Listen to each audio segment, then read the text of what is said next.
right. Hello, friends. Welcome to the Fun on Weekdays podcast. I'm your host, Jenna Palick, and today we're talking about friendships, as you can read in today's title. I think adult friendships are literally so freaking hard to keep and maintain. It is like one thing to meet people and to meet acquaintances, meet friends, get to know people. Okay, keeping those acquaintances, turning them into friendships, and then maintaining it. Oh my gosh, it's so freaking difficult. And I feel like people don't talk about it enough. And I know a lot of the people that listen to my podcast are similar to me. You're maybe in your mid-20s, or there are people who are in their 30s. There are people who are like 18. They're just starting into college. I have a wide range of people, but all this to say, you're probably going through some sort of transition in your life right now. Whether you're going into college, you're graduating college, you're moving to a new city, you're getting out of a relationship, maybe you're getting into one, maybe you're getting married, maybe you're having babies. I don't know, but we are all in completely different chapters of our lives. And I think we've all at one point experienced a friend that you thought was going to be your friend for life. And then something happens where you're no longer on the same chapter of life and you drift apart. And I want to talk about how to maintain your friendships even when you're not in the same chapter or season of life. So my credentials, none. Well, I will go on record to say I am not the best friend in the entire world. Like, I'm just not. I know that there are ways that I can be a better friend. I will also say, I will toot my horn a little bit, that I am a very good friend. I'm a very loyal friend. If I have somebody in my circle, I am fiercely loyal to them. And you have to really do me wrong in order for that to change, which has happened, I should say. But my real credentials is I've been best friends with my group of girlfriends from my hometown since one of my friends actually since we were like 5 years old in kindergarten. Brenna, hey girl, are you listening to this? Hey girl. Brenna and Jenna, we were like a dynamic duo. We were the best of friends. And then into middle school and into college, all of those girls are still my absolute best friends. There's 6 of us. Our girl Jessie just got engaged last weekend, which is insane. She's the first of our group of friends that is about to get married. And I know that, like, honestly, I don't really think that much is going to change with her, like, at all. I don't think that much changes when you're getting married, other than for the fact that, like, during your wedding planning period, you do talk about your wedding a lot, because that is like a lot of what's going on in your life, a lot of your stressors. But your friendship dynamic in general, I don't really think changes that much. But I've been friends with them for years and years. We all live in completely different places now. We have girls in Chicago. Brenna and Tessa are in Chicago. We got Emily in New York. We have Abby in Columbus and Jessie in Cleveland, and me in Austin. So I have my long-standing friends. And I also moved to Austin in 2020 right after college, not knowing a single freaking person. And so I know what it's like to have to kind of start over and build your little community of people. And it's not easy to do. So let's first just talk about making friends as an adult, because I think a lot of people say that it's hard, and it's not that hard. It's not that hard. You have so many ways to meet people, but it's just the fact that you're not even open to it. Like, you don't even realize. Because there are days where I'm in my head and I'm like, I don't want to talk to anybody. I just want to go to Walmart. I just want to go to the grocery store. I don't want to talk to anybody. My head is down. I'm not open to meeting new people. Or there are days where I go to H-E-B and I'm in the produce aisle and I'm looking at the green beans or the broccoli trying to decide what I'm going to eat for the day. And sure enough, Sammy walks up, and I become friends with this girl who is now one of my very good friends in Austin. We literally met in the produce aisle in H-E-B, and we became friends because of that. Like, you meet people in some of the weirdest ways, and I think as an adult, you have so many daily occurrences that you do. Like, maybe you go and walk a trail, or you go to the dog park, or you go into your office, and I don't know, maybe you park next to the same person. I'm just trying to think of like really random things. Or you go into your coffee shop and you have the same person serving you every single day. Like, there are people in your life that you're just not even allowing yourself to even open up to or potentially become friends with. But I think that is a lot of ways that people make friends as an adult, is just really odd instances. But I think it comes down to like being open to that. So I'm so lucky that our generation too has the ability to make friends through the internet, because I mean, that's literally my entire brand. Started a business out of it. But we have like Bumble BFF, where it's now normal that if you're looking for friends, you just go on an app and you just swipe right on girls. Is it kind of a weird, awkward thing to do? Yes, definitely. And I feel like it can also be really discouraging, because if people don't swipe right on you, it's different than the dating apps, you know? It hits a little bit harder when it's like a girl swiping left. Like, So we have Bumble BFF. Okay. I like it. Not my favorite. I actually don't really have any friends that I've made through Bumble BFF, but I have hung out with people from Bumble BFF. I think it's, in my experience, I think it's a little bit better for like, okay, we're going on a barge this weekend. Let's invite some people and let's meet people through this app. Or I want to host like a picnic this weekend and I don't know who to invite. I'm going to go on here and just invite a couple girls that I've met. I mean, you can definitely go on like a one-on-one coffee date. I personally haven't really done that, so I can't speak to it that much. I think I maybe did it one time, but I'm not friends with that person. So what does that tell you? We also have Facebook groups, just like mine, Fun on Weekdays. There's so many out there. You have like running clubs. You have girls in Austin, Texas. You have girls in LA. I'm actually a part of the LA one. I have no idea why. I should definitely like remove myself. But today there was actually a girl who posted a sublease for this really cute apartment. And I found myself being like, should I move to LA? She looks like she would be my friend. So we have Facebook groups. Fun on Weekdays is a really great place to meet people. We have like 80,000 girls across the entire world in a bunch of different cities, major cities, smaller cities.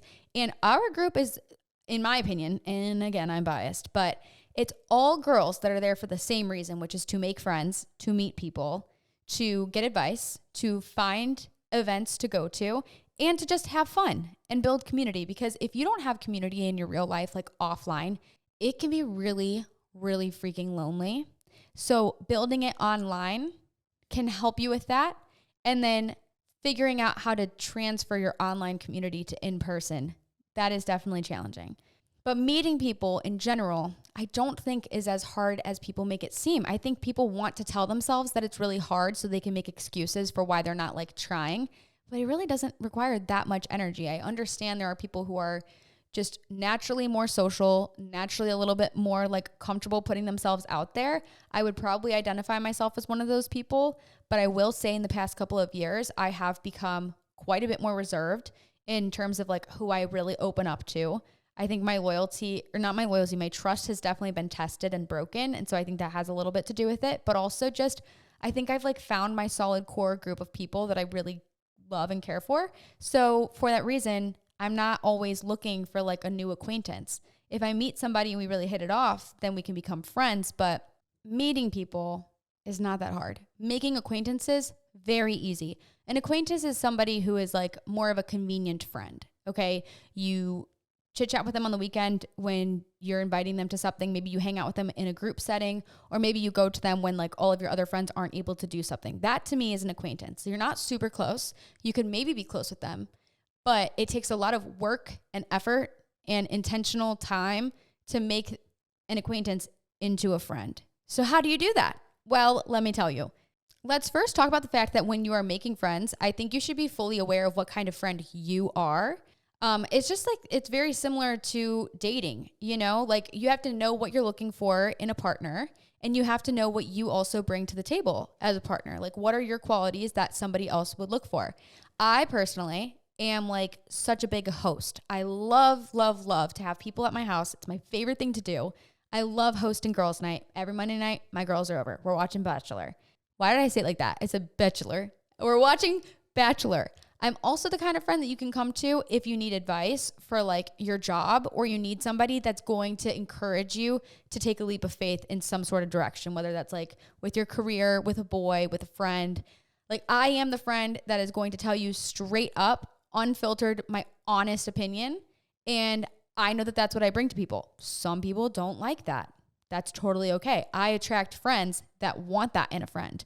And when I'm looking for a friend, I'm looking for somebody who is spontaneous, always down to have fun with me, somebody that I can trust and open up to. And I don't ever have to question who else they're going to go and tell my insecurities or what I'm telling them to. I want somebody that I can look up to, that they have the qualities that I want to have as myself, and I aspire to be half the person that they are. I want to surround myself with people that I think are just so incredibly awesome that it makes me want to be even more awesome. That's what I'm looking for in a friendship. And when you find it, you really, really it's not convenient, but you really have to make some effort in order to make them a good friend. And also, I have to say, it has to be mutual. Like, you could want to be friends with somebody so bad, but if they don't really care to be friends with you, or they just are fine with you being an acquaintance, you're going to be upset, and you're going to waste a lot of time and effort with somebody that is not giving you what you need, and it's going to be a one-sided friendship. When you're making friends, when you're in high school or in college, it is purely based on convenience. You're either in the same class and you see them all the time. You're on the same sports team. You're in the same interest group. Maybe you're in the same sorority. Maybe you're roommates. Like, it is purely convenience. You have very similar lives. You have very similar routines. Maybe you do. And you're in the same chapter of life. So it's convenient because you guys have similar interests at that point. When you are no longer in school and you're moving out and you're doing your own thing, like, everybody has their own goals and their own timelines. And it's the first time in your life that you'll see that everyone around you doing completely different things. So your friendships are no longer convenient at all. If anything, I think your friendships are very inconvenient because you have to be willing to put aside sometimes what you want to do, or sometimes what your priority is, in order to prioritize a friendship, in order to continue being friends with somebody. And like, it's not convenient at all. Sometimes you want to stay home and you don't want to talk to anybody. Or sometimes you want to cancel your plans and you don't want to hang out with this person. Sometimes you don't want to leave your house at all. Like, it's not always convenient to be a good friend. And when you're only a good friend when it's convenient for you, that's not a good friend. That's just not a good friend at all. And you also have to be a good friend even when you're not in the same chapter of life as somebody. I think that's the most important thing as an adult friend, is knowing that your group of girlfriends that you maybe made in high school are all going to move at different speeds. Like I said, my girl Jessie, she's getting married. She's about to get married. I don't even know when, but she just got engaged. Okay, my best friend Sarah is pregnant. She's my very first friend that's pregnant. They are in totally different chapters of life. Like, they're going through different things every single day. I just went and visited Sarah for the weekend in Orlando. Well, actually in Winter Park. And our lives are wildly, wildly different. I'm like over here drinking a couple margaritas. I'm having a big glass of champagne at the spa day. She's talking about her doctor's appointments. We're going baby shopping. I don't know the difference between a toddler and newborn little jumper. Apparently those are different. We're not remotely on the same wavelength of life at all, or in the same season, but that's okay. We are friends because we have other things in common. Maybe not our lifestyle, maybe not the things that we're currently both going through. We can still show up for each other and understand that at someday in the future, we might actually align. Like, maybe when I'm ready to have a family and she is like 4 or 5 kids deep, I actually don't know. I have no idea how many kids she wants. Then I will relate to her. But being a good friend is understanding that you're not always going to relate to them. And that shouldn't impact your willingness to show up for them and support them. And same thing on the flip side. You might be going through a breakup and your friend is getting married. And your friend who's getting married might want to talk to you about her wedding planning and the stresses with her mother-in-law. I don't know. What do people get stressed about? They're cake tasting or whatever. She might want to talk about that. And you, as a single friend, you may not relate to that at all. And it may frustrate you to hear that. And it may make you like not want to hang out with this person, but you should still be supportive of them. Like, I think when people don't support each other when they're in different chapters, then they were never that good of friends to begin with. And I think it really tests your friendship when you're moving at different speeds in different seasons of life. You also have to understand that your idea of fun is going to change as well. And I've talked about this so many times on my podcast, but let's just like set the tone. So my friend Sarah, when I first met her, was 2020. We had just moved to Austin. We both just graduated college. It was peak COVID. Everything was shut down. So we were just going out every single night. We had nothing else to do. There were a couple places that were open. They were like outdoor patios. We'd get a big group of people together. She had just gone out of a relationship. I'm single. We're both living our best lives in a new city, just really thriving. And we're going out every single night. And we are partying really hard, almost too hard. I really think that we got it out of our system during this phase of life. And I'm thankful for that because we really did outdo it. But we're going out all the time. That is how we spent time together. We would go out to Rainy Street. We would go day drinking on Sunday. I remember there was actually one night on a Sunday evening. We didn't get home until like 2 a.m. and we were out all day on Sunday. We would never do that now. Like, I'll go on the record to say I would never do that now. It just it's not my idea of fun anymore. But when Sarah got into a relationship a couple months later, I was still single. And that was still my idea of fun. I did still really enjoy going out. And I think at the root of it, I really enjoyed it because I was single and I was hopeful that I was going to meet somebody when I was out, or you had people to impress. You had a reason to like dress up. And Not that there's anything wrong with like going out when you're in a relationship. I don't care at all. I just think that when she got into a relationship, she just didn't really like enjoy it the same way. And I took it very personal. I was like, what? She just doesn't want to hang out anymore? What? She's just boring now because he doesn't want her to go out. And I inevitably blamed him because I'm like, well, the Sarah that I know would dance on tables with me. And now she's got this boyfriend and now she's staying at home. Like, who are you? I don't understand. And so I took it very personally, and I didn't understand until I got a little bit older and like a few months passed, maybe like 6 months passed, and I start to get into a relationship with Connor. And it starts also changing my idea of fun too, because like I said, if you are in a relationship, I think I didn't realize how much of my life was revolved around alcohol and the convenience of friends with alcohol. So when I stopped going out as much, I realized that my friendships were not nearly as close as I thought that they were. My friendships were completely dependent on us going out, going to pre-games, and getting hammered. We weren't actually that close of friends. We just hung out in group settings because we were all going out to go do the same thing. Versus when your focus of your life is no longer revolved around like partying, the friends that you hang out with are making intentional time to do things that aren't revolved around it, like going and getting your nails done, going on a walk, going to a yoga class, doing a book club together, going to a pottery class, just like doing things that aren't fully revolved around it. And there's gonna be people who are like, oh, you're boring now because your idea of fun has changed and theirs hasn't. But I think a true friend will understand that your idea of fun doesn't have to align 100% in order for you to still be good friends. And if it does have to align for them, then you were a convenient friend all along. You were never a true friend. Oh, so another thing in terms of maintaining friendships, not only just supporting them through different seasons, but is showing up. I saw this poor girl. I genuinely, like every time I think about it, it breaks my heart. This girl on TikTok made a video about how she was chatting with these other girls on Instagram and they were talking about getting together. She decides to invite them all over to her apartment. She's hosting them for this little evening. They're making charm bracelets or necklaces or whatever it is. And she spends money to buy food and stuff for the craft. And one by one, each of the girls start canceling. There were like 10 girls, I think, that she invited over. And I cannot remember the creator's name. I don't even know if I could find it again. I will try to find it again. Well, so one by one, all of these girls start canceling on her.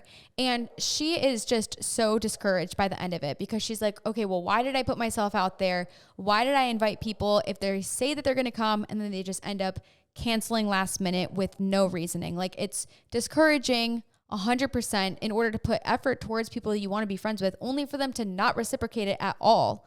There is nothing more frustrating than the sound of Quincy's bark. Quincy is my 20-pound mini golden doodle, but his bark is ferocious. It shakes the entire house. It is so freaking loud.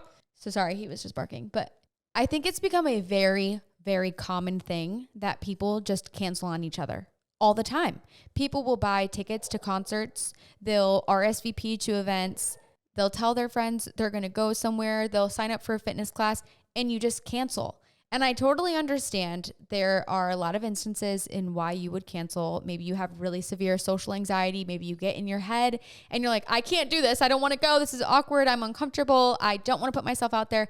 I totally get it. But also you have to show up. Like, the less you show up and the more commitments you break, the less people trust you. And also the less you trust yourself, because if you constantly say, oh, I'm going to go do this, I'm going to go hang out with this person, and then every single time you just cancel, you're not even going to trust yourself because you can't follow through with any commitment that you make. So the less trust you have in yourself, the more insecure you become. And I feel like when that insecurity takes over, it becomes that much harder to make genuine friends in a healthy way. So I think it's really important to show up for yourself and to show up for your friends. And I think we've all been there too. I mean, it's totally different if it's like an occasional, hey, I had something come up, or there's a legitimate reason behind it. And of course, mental health is a legitimate reason, but I almost feel like a lot of times it's kind of like an excuse. And I just think that if you're on the verge of going to something or not, especially when it comes to Fun on Weekdays events, okay, because we do have girls in a bunch of different cities, and there has been a time in Houston where this girl went out, she got all this stuff for an event. All these girls on Facebook said they were coming. Literally, I think like 1 or 2 girls came, and I know she was very discouraged, and it makes it hard to put yourself out there. And also when you're the one that's hosting it and people aren't showing up, like it doesn't make you want to do it again. And when you're the person that's not showing up, I would assume that you have some sort of guilt and it would probably start to eat at you. And I just want to say, like, I promise you, you are going to thank yourself for showing up and going to the class or going to the meetup that you are so scared to go to. And I commend anybody who comes to any of my events alone. It's not easy to do that at all. It's really, really impressive that you're able to put yourself out there, but I promise you the payoff is going to be so much better. The very, very worst thing that could happen is that you maybe feel a little awkward. You maybe don't hit it off entirely with someone there. And maybe you walk out of there with just feeling better about yourself because you're like, oh, I did something new. I challenged myself and I feel good because this is totally outside of my comfort zone. And this is helping me become and this is helping me get more comfortable with just putting myself out there. So I think showing up and not canceling all the time is another huge thing when it comes to maintaining your friendships as an adult. Okay, I think another thing too is as people get into relationships, it's very easy to make your partner become your sole person you hang out with. And trust me, I love Connor. He's my best friend. I live with him. I see him every day. I love him more than anything in the world. And he is my best friend, but I need my girl time. And it's really upsetting if you have a friend who once they get into a relationship, like they lose themselves. So I think it's really, really important to remain in your individuality, even when you are in a relationship, and don't let your relationship come in the way of your friendships, because your friendships, I think, are just as important as your relationship. But I know that there's people listening to this podcast right now who are either like, oh, dang, she's calling me out. Or you're like, yes, I have a friend just like that and she's pissing me off, but I love her and I like want to give her the benefit of the doubt. I think we've all been there at some point where you're like, I don't even know if this friendship is even worth it anymore, worth it trying to salvage it. I guess my question is, do they make you want to be a better person? Are they reciprocating effort? Are you reciprocating effort? Are you putting in effort to talk to this person? Is this somebody that you like to casually hang out with when it's convenient for you? Or is this somebody that you care so deeply for that you could see them in your life for the rest of it? I think as we all get older, you just become a lot more reserved with who you let into your life, and you get a little bit more picky with the people that you become friends with. And I think that's a natural thing. I've definitely found myself there. I think that's very normal. And it's also very normal for your friends that you were maybe really, really close with at some certain point for you to go through waves with them. Like, you may not always be the absolute closest of friends. You can always like go through fluctuations where you're super close and then maybe you're a little distant, and then maybe you're like back on board and you're super close again. I think it all has to do with showing up for each other through different seasons of life and giving each other grace to know that you're going to be a different sort of friend when you're 25, 30 years old, 40 years old, than the kind of friend that you were with somebody when you were 15 or when you first met, or when you met in a different scenario, like when you were single or when you were in a relationship. Every single friendship is going to change and evolve with time. Your idea of fun, what you guys do together, the things that you talk about together are going to change. It's just a matter of finding the people that you're okay with those things changing and you still love who they are, not some external thing about them. All right. I think I got everything off my chest. I think that's everything, you guys. It was only like a 25-minute episode, short, quick, to the point. I personally like a short episode. Let me know if you guys enjoyed this. Send me a message on Instagram. Let me know your feedback. And let me know your feedback too if you didn't love it, or if there's certain things you want me to talk about, if you like more upbeat episodes or if you like more inspirational. I really don't know. I personally, when I'm listening to a podcast, like, I don't care what you're talking about. I want you to blab for hours on end. I just like a good background noise. And if you make me laugh, that's a plus. I'll listen to every single episode if it's like that. So sometimes when I do these episodes, it's a little like deep. I'm like, do people like this? I don't know. Let me know. Send me a message and I'll talk to you guys next week. Quick little reminder that Friday is International Women's Day. So do something really sweet and nice for yourself. Great excuse to buy yourself flowers, get your nails done. Lord knows I need my nails done. I got like a missing thumb right now. My other nails are grown out about half an inch. My cuticles need touched up so bad. So go do something for yourself, or do something for a friend or for your mom or someone in your life, and enjoy the weekend. I'll talk to you guys next week. Bye.